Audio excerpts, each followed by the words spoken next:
Bueno, muy buenas tardes. Mi nombre es José Rodrigo Castro Flores, socio líder de la línea de BPO en Medellín. El día de hoy entonces vamos a hablar un poco acerca del decreto legislativo 535 del 2020, decreto legislativo que salió este fin de semana y que habla acerca del procedimiento abreviado de devolución y o compensación de saldos a favor, tanto en IVA como en renta. Para esta presentación entonces tenemos cuatro puntos importantes. Vamos a hablar acerca del procedimiento abreviado para la devolución automática de saldos a favor, es decir, es un proceso adicional al decreto 1622 del año 2019 que trataba acerca de la devolución automática. De un poco de la relación de costos, gastos y deducciones, que es uno de los requisitos de estas devoluciones automáticas, un poco de procesos de fiscalización tributaria y por lo último unas recomendaciones al momento de elaborar o de efectuar estas solicitudes de devolución y o compensación. En primer lugar, entonces, tenemos que el decreto establece que hasta tanto permanezca vigente la emergencia sanitaria declarada por el Ministerio de Salud y Protección Social con ocasión de la pandemia derivada del coronavirus COVID-19. ¿Qué quiere decir esto? De que este decreto legislativo aplica única y exclusivamente mientras esté vigente la emergencia sanitaria. Recordemos que una cosa es el aislamiento obligatorio preventivo y otra cosa muy diferente es la emergencia sanitaria que declaró el Ministerio de Salud y Protección Social. De tal forma que este decreto legislativo tiene vigencia es mientras la emergencia sanitaria esté vigente. Entonces establece que los contribuyentes y responsables del impuesto sobre la renta y complementarios y el impuesto sobre las ventas IVA que no sean calificados de riesgo alto en materia tributaria. ¿Qué quiere decir que un contribuyente sea o no calificado de riesgo alto en materia tributaria? Es una calificación interna que genera la Administración de Impuestos, no es de público conocimiento, donde ellos a nivel interno determinan y califican a unos sectores o a unos contribuyentes como de alto riesgo en materia tributaria, de tal forma que para estas personas que internamente tienen ellos no aplica este procedimiento de devolución automática abreviada. ¿Cuáles son estos sectores? Sabemos de algunos que son el sector de las chatarras, el sector de las construcciones, entre otros. Para ellos no aplicará esta devolución automática abreviada.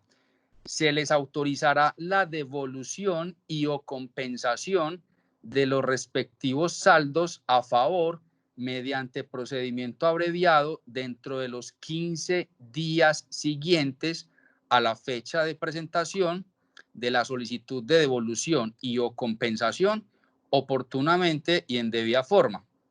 Esto es muy importante establecer acá que estos 15 días hábiles que establece el decreto legislativo son 15 días hábiles de acuerdo a lo que establece la ley. Si bien acá en el decreto legislativo no establece que son días hábiles, nos referimos a la norma, a la ley que establece que cuando no se dice de forma explícita en los decretos o cualquier norma, la característica de los días pues serían entendidos como días hábiles. Y es muy importante al final de este slide donde dice que se presente de una forma oportuna y en debida forma. ¿Qué quiere decir esto? Recordemos que los saldos a favor tienen una prescripción de 2 años. Es decir, si yo no presento la solicitud de devolución y o compensación dentro de los 2 años siguientes a la presentación o el origen del saldo a favor, pues ya no podré hacerlo y habré perdido la oportunidad. Y en debida forma, pues hace relación al lleno de todos los requisitos que establece la norma en materia tributaria para presentación de estas devoluciones y solicitudes de compensación y devolución. Establece además que no serán aplicables los requisitos establecidos en el parágrafo quinto del artículo 855 del Estatuto Tributario. ¿Qué dice este parágrafo quinto del artículo 855? Establece el mecanismo de devolución automática, donde establece que más del 85% de los costos y gastos o impuestos descontables deberán ser mediante el mecanismo de factura electrónica. ¿Qué quiere decir esto? Este decreto legislativo, digamos, tumba momentáneamente, mientras este decreto tenga vigencia, este artículo 855 y lo deja sin validez mientras está en vigencia. Miremos que el literal A de este mismo artículo hacía relación a que no representen un riesgo alto de conformidad con el sistema de análisis de riesgo de la Dirección de Impuestos y Aduanas Nacionales. Sin embargo, el decreto legislativo lo revive y lo menciona de forma explícita, de tal forma que ese literal A seguirá aplicando de acuerdo al decreto legislativo. Establece entonces que cuando el contribuyente sea calificado de riesgo alto en materia tributaria, le corresponde a cada dirección seccional tomar las determinaciones dentro de esos 15 días que ya dijimos que son hábiles, siguientes a la fecha de solicitud de devolución, y podrá tomar dos decisiones. Una, suspender el proceso y por lo tanto los términos de la devolución y o compensación del saldo a favor hasta que permanezca vigente la emergencia sanitaria. Y para esos casos en los que con los elementos objetivos, el historial del contribuyente e información disponible, la Dirección de Impuestos y Aduanas Nacionales pueda identificar un riesgo de fraude fiscal o riesgo específico frente a esa solicitud. Esto no tiene relación alguna o no remite al artículo 857, donde se establece entonces unas suspensiones o un alargamiento del proceso en 60 días hábiles más, como lo establece el decreto legislativo. Es algo absolutamente aparte, y lo que tendrá que hacer en este momento entonces la Dirección de Impuestos y Aduanas Nacionales será suspender el proceso y correr con unos términos diferentes a lo que establece el decreto. O puede tomar una segunda opción donde autorizará la devolución y o compensación del respectivo saldo a favor y informará de ese caso al área de fiscalización tributaria de cada dirección seccional, quien después de seguramente autorizar la devolución entrará en un proceso de fiscalización y ya se efectuarán las debidas revisiones. Estos dos numerales aplican es para aquellos contribuyentes que sean calificados de alto riesgo. ¿Qué quiere decir esto entonces? Un poco en resumen, de que cuando hay un contribuyente que está solicitando un saldo a favor y que a nivel interno la DIAN lo ha calificado como de alto riesgo en materia tributaria, aún así la Dirección de Impuestos y Aduanas Nacionales podría autorizar la devolución, pero le trasladará el expediente correspondiente al área de fiscalización para que ya ellos en adelante continúen con su proceso de investigación tributaria. Entonces, no está diciendo de entrada que automáticamente se va a suspender el proceso, sino que es una alerta que la Dirección de Impuestos y Aduanas Nacionales tiene para poder calificar si lo suspende o, por el contrario, lo autoriza dentro de los 15 días hábiles que establece el decreto legislativo. Esto es importante porque, si bien recordemos que anteriormente la norma establecía hasta unos plazos de 30 días hábiles o de 50 días hábiles, ahorita estamos hablando solamente de 15 días hábiles para la solicitud de devolución o compensación de los saldos a favor. No aplica únicamente para los saldos a favor que se generen en las declaraciones del año 2019. Esta norma aplica para cualquier saldo a favor, indiferente del año gravable en el cual se originó, siempre y cuando todavía sea susceptible de solicitarse en devolución y o compensación. De tal forma que si tenemos un saldo a favor del año gravable 2018 por el impuesto sobre la renta y complementarios y que aún no lo hemos pedido en compensación o en devolución, en este momento ese saldo a favor, a pesar de que es del año 2018, podrá ser solicitado en compensación y o devolución, y la norma me establece que tendré un tiempo de hasta 15 días hábiles para que la DIAN me lo devuelva o me lo compense, lo cual es muy beneficioso para este tiempo donde se necesita una alta liquidez. Con relación al punto número 2 de la relación de costos, gastos y deducciones, el decreto legislativo establece que hasta tanto permanezca vigente la emergencia sanitaria declarada por el Ministerio de Salud y Protección Social, no será necesario anexar la relación de costos, gastos y deducciones. Revisemos que acá la norma está diciendo no será necesario, más no que no sea obligatorio en el futuro, porque es muy importante acá referirnos entonces al decreto 1422 del año 2019, donde se establece de que esta relación de costos, gastos y deducciones es un nuevo requisito para estas solicitudes, y establece entonces que se debe de anexar. Alguien tiene encendido el micrófono. Entonces, establece que se debe anexar una relación de los costos y gastos declarados en el periodo objeto de solicitud y de los que componen el arrastre certificado por revisor fiscal o contador público. Recordemos que esta relación de costos y gastos no solamente aplica para el periodo gravable donde se origina el saldo a favor, sino que también aplica para esos periodos o saldos que yo estoy arrastrando. Es decir, si tengo arrastre de saldos a favor, imputándolos a las declaraciones subsecuentes, entonces tendré que presentar una relación de costos y gastos desde el año en el cual se originó el primer saldo a favor que estoy imputando o arrastrando. Establece además el decreto legislativo que esos contribuyentes que soliciten la devolución y o compensación de que trata el decreto deben presentar esa relación de costos y gastos y deducciones dentro de los 30 días, acá lo establece, calendario, siguientes al levantamiento de la emergencia sanitaria. Recordemos que esta emergencia sanitaria es la que decretó el Ministerio de Salud y de Protección Social. Es decir, no es el aislamiento preventivo, es la emergencia sanitaria. Y esta información deberá ser entonces enviada por los contribuyentes sin necesidad de que obre un requerimiento de información especial.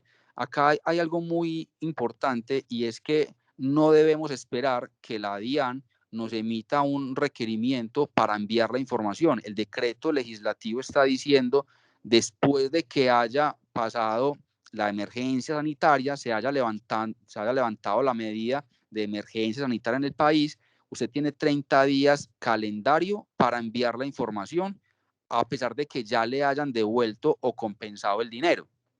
Y establece además entonces que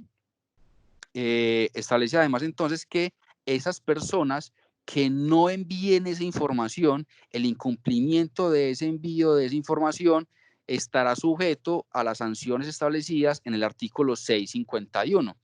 Recordemos que el artículo 651 del Estatuto Tributario, muy conocido por esta época, ya establece unas sanciones por no enviar información, o enviarla con errores, o enviarla de forma extemporánea. De tal forma que en este caso estaríamos expuestos a una sanción de acuerdo al literal C, que establece que sería del 3% de las sumas respecto de las cuales se suministró o de forma extemporánea, o del 5% si no la suministro. Pero no solamente aplicaría este numeral primero, sino que aplicaría el numeral segundo, donde también establece el desconocimiento de los costos, rentas exentas, deducciones, descuentos, pasivos, impuestos descontables y retenciones. El desconocimiento de todos estos rubros si no envío la información de forma oportuna dentro de los 30 días calendarios siguientes al levantamiento de la medida. De tal forma que si al momento de elevar la solicitud de devolución y o compensación, no tenemos la información de la relación de costos, gastos y deducciones, pues no será un obstáculo para hacer la solicitud, pero sí tenemos que tener en cuenta que al momento de que se levante la medida de emergencia sanitaria, tenemos 30 días para enviarlo. Entonces sigue siendo un requisito, lo que pasa es que no es un requisito para adjuntarlo al momento de la presentación de la solicitud de devolución y o compensación. Por último, establece entonces en materia de procesos de fiscalización tributaria, la norma, el decreto legislativo dice que los expedientes que a la fecha de expedición de ese decreto, es decir, el 8 de abril, se encuentren en curso en las divisiones de gestión de fiscalización o sus grupos internos de trabajo por investigación previa a la devolución, regresarán al área de devoluciones para iniciar el procedimiento abreviado de devolución y o compensación. ¿Qué quiere decir esto? La norma le exige y le establece un procedimiento nuevo a la Dirección de Impuestos y Aduanas Nacionales, donde les dice, señores DIAN, si ustedes tienen hoy expedientes que se encuentren en un proceso de fiscalización, por favor, devuélvalos al área de devoluciones para que cumpla con este nuevo decreto legislativo y no obre la normatividad anterior. Acá hay un vacío importante y es que seguramente a nivel interno la División de Gestión de Fiscalización tendrá que emitir un auto de archivo para poder trasladar de nuevo al área de devoluciones, lo cual no está en este momento reglamentado y pues a pesar de que el decreto legislativo lo establece, habrá que esperar entonces que de pronto la DIAN a través de un comunicado pues diga cómo va a ser este proceso, porque acá vemos un vacío o una inquietud bastante grande. Y dice además que las solicitudes de devolución o compensación que se encuentren en trámite a través de este proceso, al momento de la terminación de la emergencia sanitaria declarada, tendrán o finalizarán con este mismo procedimiento. ¿Qué quiere decir esto? Supongamos que la medida de emergencia sanitaria la levantan el 30 de junio, entonces si yo presenté mi solicitud de devolución y o compensación el 20 de junio y al 30 de junio que levantaron la medida no me han dado respuesta, no me han autorizado en la DIAN, yo seguiré bajo los mismos 15 días hábiles que establecía este decreto legislativo, a pesar de que ya hayan levantado la emergencia sanitaria y que este decreto legislativo ya deje de tener vigencia. Entonces seguiré con los mismos tiempos de los 15 días hábiles, lo cual es muy importante. Por último, entonces, en materia de recomendaciones, pues acá hemos anotado algunas, seguramente habrán muchas más, pero consideramos que esas son las más importantes. Primero, aunque parezca obvio, estar seguro de la existencia de un saldo a favor por IVA y o renta.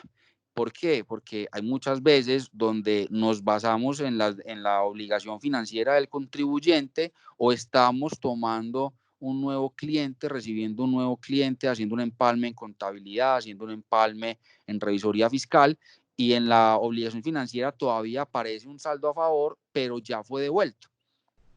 Entonces, es verificar que ese saldo a favor efectivamente sí exista o que sí tenga yo la oportunidad y el derecho de exigirlo. Como lo mencionábamos ahorita, la norma me establece que yo tengo máximo 2 años para solicitar las devoluciones o compensaciones de esos saldos a favor. De tal forma que si en este momento yo tengo un saldo a favor del año 2016, inclusive hasta el 2017, probablemente ya están a punto de vencerse si no los imputo.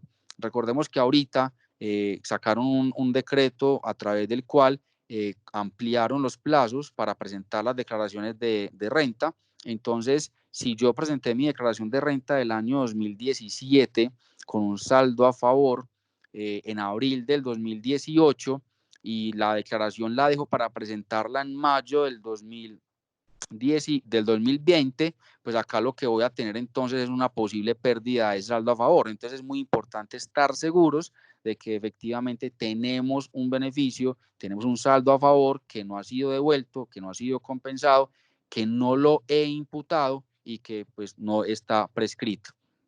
Como segunda recomendación, en la medida de lo posible, no solicitar compensación de saldos a favor en IVA y o renta con declaraciones de retenciones en la fuente. Esa es una recomendación que nos surge a través de la práctica porque nos hemos dado cuenta que en algunos casos hacen ese tipo de compensaciones de esos saldos a favor con las declaraciones de retenciones en la fuente y sucede que no los aprueban, que los inadmiten por alguna razón y después pasan los 2 meses que la norma me da para no pagar las retenciones en la fuente y entonces esta declaración se va a dar como ineficaz y entonces ya me enfrento a una sanción por extemporaneidad de esta declaración de retenciones en la fuente. Entonces, una de las recomendaciones es, en la medida de lo posible, no solicitar la compensación de saldos a favor con impuestos por pagar de retenciones en la fuente. En tercera medida, tenemos, en la medida de lo posible, igualmente, enviar la relación de costos, gastos y o deducciones con la solicitud de devolución y o compensación. ¿Por qué? A pesar de que el decreto legislativo permite que no lo adjuntemos, pues si ya tenemos la información, ya cerramos el año, podemos hacer la certificación y el envío de la relación de costos y gastos, pues obviamente será mucho más sencillo y quedará mucho mejor sustentado todo si hacemos el envío de los requisitos, del lleno de los requisitos. En cuarto lugar, tenemos adjuntar siempre certificado bancario, siempre el certificado de existencia y representación legal y siempre el certificado especial histórico de representantes legales y revisores fiscales, especialmente si se imputa saldos a favor de años anteriores. ¿Sí? Recordemos que estos requisitos son fundamentales para los saldos a favor en renta, que es donde más se generan saldos a favor, y el certificado bancario, a pesar de que sea una solicitud de compensación en un 100% del saldo a favor, hemos tenido casos donde la Dirección de Impuestos y Aduanas Nacionales nos inadmiten las solicitudes porque no adjuntamos el certificado bancario a pesar de que no era una devolución, sino una compensación. Entonces, una recomendación es siempre adjunten el certificado bancario y el certificado especial histórico, aunque los representantes legales y los registros fiscales no hayan cambiado en los periodos que se está imputando los saldos a favor. Nos ha pasado también que en algún momento en la división de devoluciones pues hacen este tipo de inadmisiones porque no se adjunta el certificado especial histórico a pesar de que los revisores fiscales y los representantes legales no han cambiado. Entonces es mejor no dejar esos cabos sueltos. En quinto lugar, tenemos entonces efectuar una conciliación de la información exógena con la relación de costos, gastos y deducciones, además de las retenciones y autorretenciones, incluyendo las bases. Este pasa demasiado y es que resulta que el valor de las bases de las autorretenciones supera en 1.000, 2.000, 5.000, 10.000 el valor de los ingresos de la declaración de renta. Y por esos 1.000, por esos 2.000, por esos 5.000 de diferencia, nos ha tocado que inadmiten las solicitudes de devolución o compensación. Entonces, una recomendación supremamente importante es efectuar esa conciliación de información exógena y de todas las declaraciones presentadas en el año con la declaración de renta que se va a presentar y con la solicitud. Por 1.000 pesos inadmiten declaraciones, inadmiten solicitudes de devolución. Eso nos ha sucedido y hemos tenido inclusive casos y conocidos donde han tenido que pagar sanciones por esas diferencias de 1.000 pesos. En sexto lugar, tenemos verificar las declaraciones de retenciones en la fuente que están ineficaces. Recordemos que en la obligación tributaria del contribuyente, en la página web de la DIAN, en el sitio web principal, está la obligación financiera del contribuyente.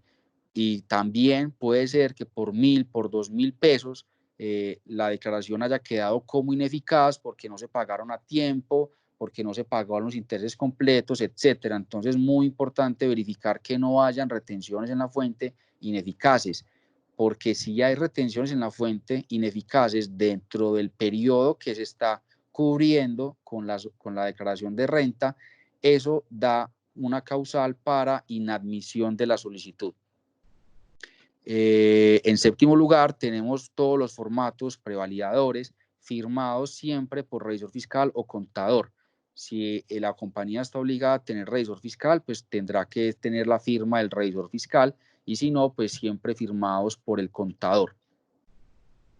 Y por último, la última recomendación que tenemos es verificar siempre las fechas de emisión de la información que se debe enviar. Es decir, certificado de titularidad bancaria, certificado de existencia y representación legal, entre otros. Recordemos que no pueden ser estos documentos tener una fecha de emisión mayor a un mes. Entonces, por esa situación también inadmiten solicitudes de devolución o compensación, para que por favor lo tengan muy en cuenta al momento de hacer estas solicitudes. El día de hoy, antes de hacer esta presentación, de hacer todo esto, pues nos dimos la oportunidad de revisar el aplicativo de la DIAN, el sistema de la DIAN, y ya fueron habilitadas las declaraciones de renta del año 2019 para ser presentadas. Ya está habilitado el formulario, entonces sería un buen momento para que empecemos a adelantar estos procesos de presentación de las declaraciones, a pesar de que el plazo lo hayan corrido 2 o 3 semanas más adelante, o para efectuar el pago del anticipo. Entonces, es importante desde hoy empezar a presentar las declaraciones de renta que ya tengamos listas, de pronto con el primer calendario tributario que estaba publicado, y de esa forma adelantar esa recuperación de esos saldos a favor y de esas devoluciones y o compensaciones que se pueden hacer, que seguramente les servirán mucho a nuestros clientes. Como recomendación adicional que les tengo es, cuando hagan esa declaración de renta, pues sabemos, la del 2019, sabemos que no carga inmediatamente en el sistema, y si hacemos la solicitud de devolución y o compensación al día siguiente de hacer la declaración de renta, pues generalmente la DIAN lo que hace es que inadmite la solicitud, porque dice que la declaración de renta no está como válida activa. Nuestra recomendación al respecto es adjuntar la declaración en PDF dentro de los adjuntos de certificado de titularidad bancaria o del certificado de existencia y representación legal. En esos apartados se puede adjuntar la declaración de renta en el PDF con el acuse de recibo de la DIAN, para que el funcionario tenga la declaración a la mano, porque sabemos que a veces no carga de forma inmediata. Muchas gracias por su tiempo y la atención. Si tienen alguna duda, alguna pregunta, alguna inquietud, en este momento entonces la pueden compartir. Bueno, por acá estoy. Sí, hola. Sí, buenas tardes, con Henry Hola, Naranjo. Henry. ¿Cómo estás? ¿Qué más, Henry? ¿Cómo va todo? Muy bien, hombre, muy bien. Es muy interesante la exposición, muy pertinente en este momento que muchos clientes están muy activos con este tema de la solicitud de devolución abreviada de saldos a favor. Te quería hacer una pregunta, de pronto, pues estaba con un cliente haciendo una conferencia, llegué un poco, unos 10 minutos luego que empezaste. Bajo este procedimiento, entonces, digamos lo que usualmente hacíamos con algunos clientes de presentar póliza de seguros para que fueran 20 días para la devolución, pues entonces, por sustracción de materia, consideraría que no se requeriría entonces tener una póliza de seguros o una garantía de seguros, pues La en este garantía. caso. Sí.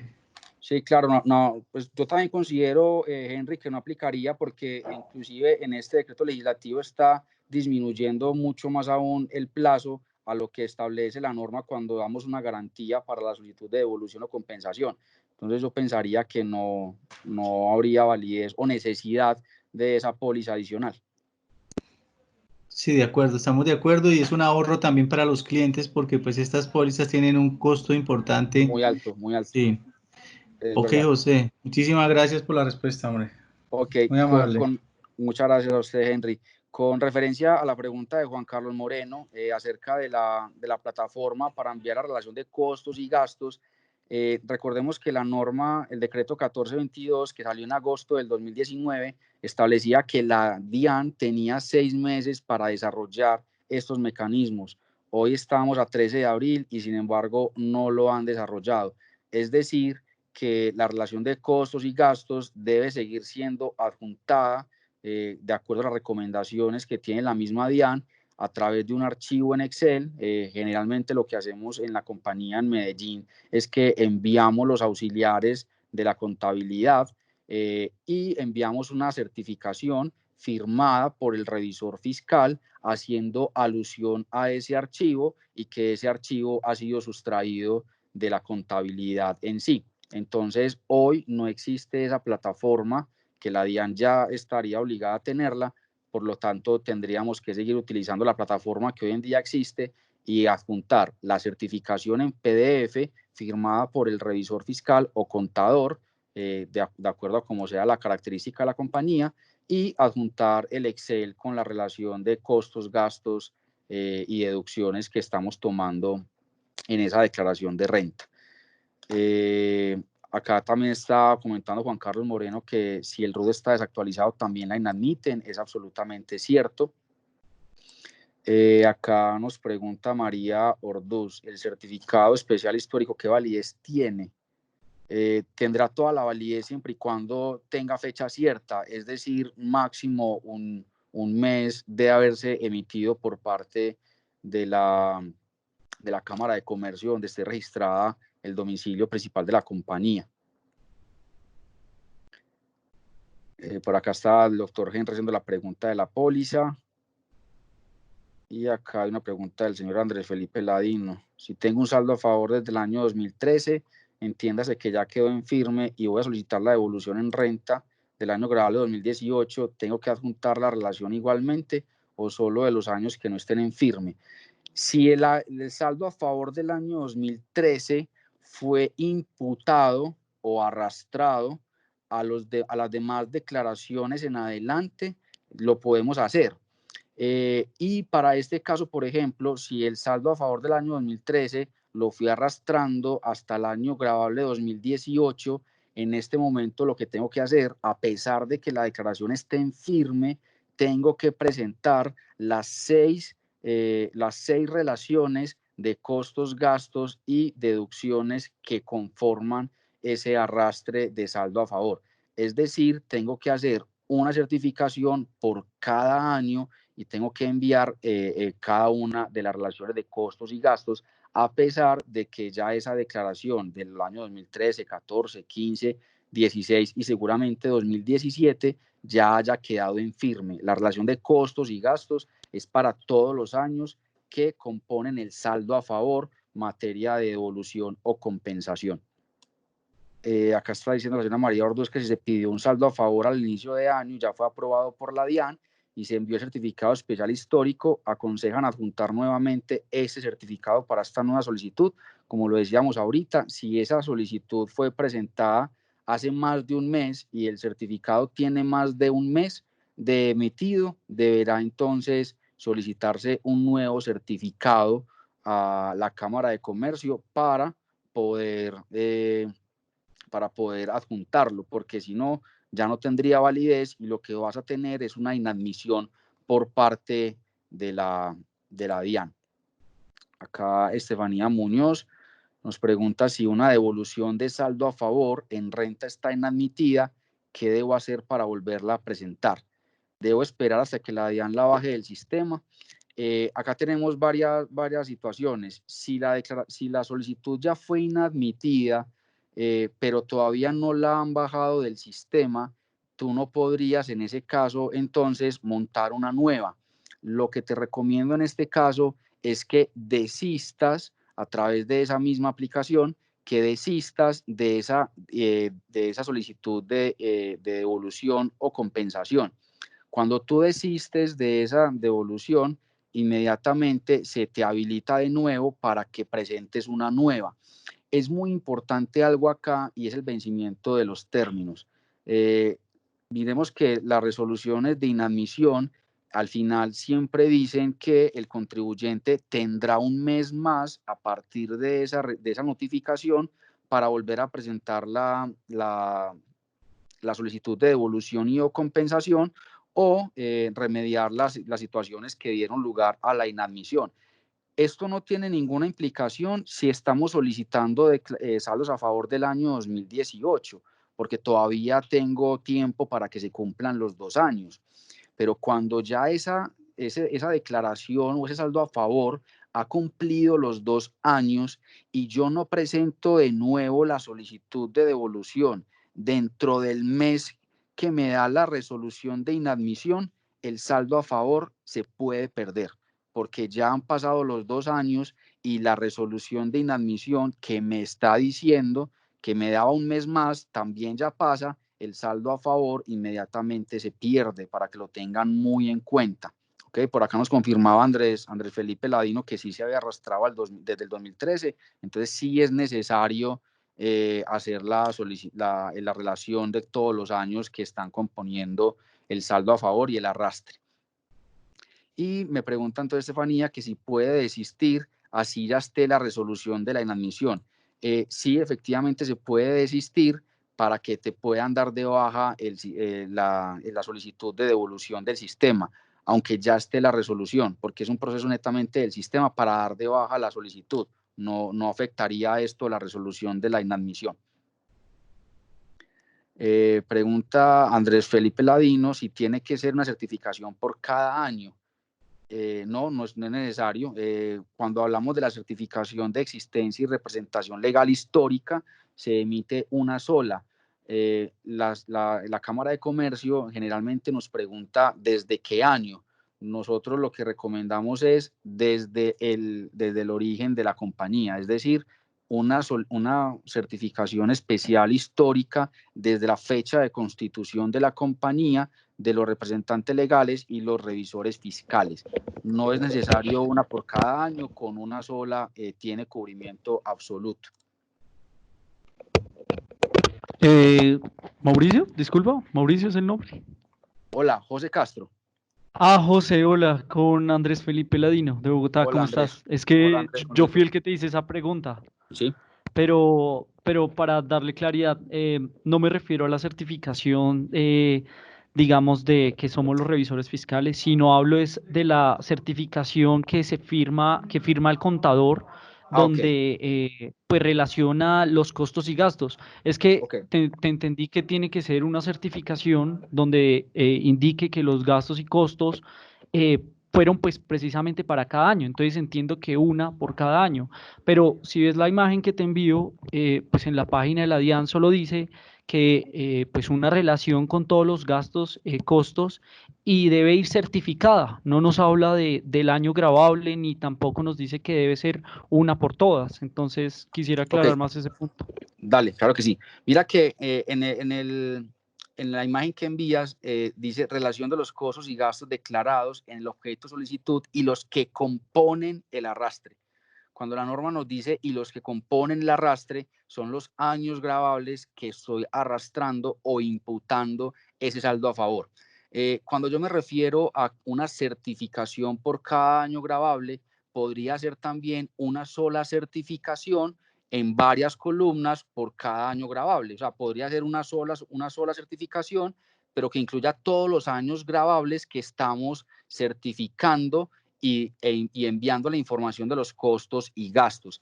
Si tú no envías la información, o sea, en el caso que tú colocas ahorita del 2013 al 2018, si no envías la relación de los costos y gastos de los años 2012, 13, 14, 15, 16 y 17, la DIAN te va a inadmitir la solicitud de devolución por no enviar la información de forma completa. Entonces recordemos que al principio la norma establece que yo debo de presentar la solicitud de devolución y de compensación de forma oportuna y en debida forma. Cuando la norma me habla de en debida forma es con todo el lleno de los requisitos, y el lleno de los requisitos es también de los años gravables que componen el arrastre.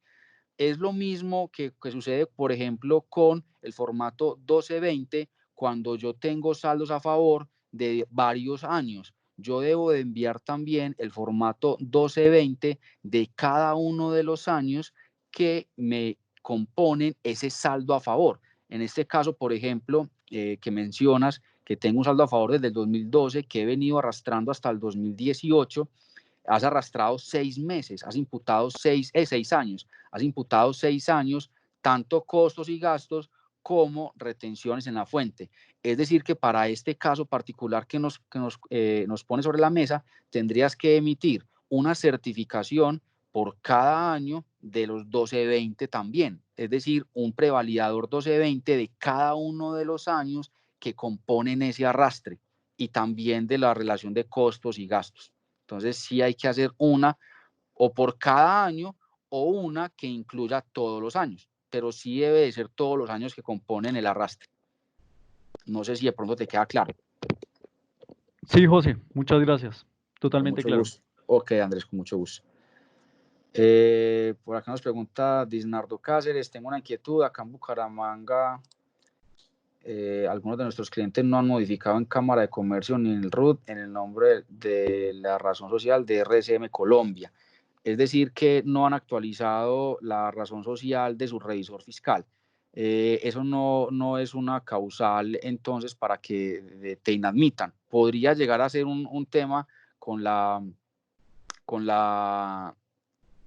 DIAN, de que te exijan o se den cuenta de pronto de que la compañía, ese revisor fiscal ya no se llama así. Sin embargo, como no nos piden un certificado de existencia y representación legal de la sociedad que es revisor fiscal, podría esto pasar desapercibido, pero es una situación que debe remediarse y sin lugar a dudas la recomendación es actualicen el RUT y actualicen el certificado de cámara con el nombre completo y la razón social actual de la sociedad que es revisor fiscal, porque en algún momento podría el funcionario inadmitir la solicitud por esa situación.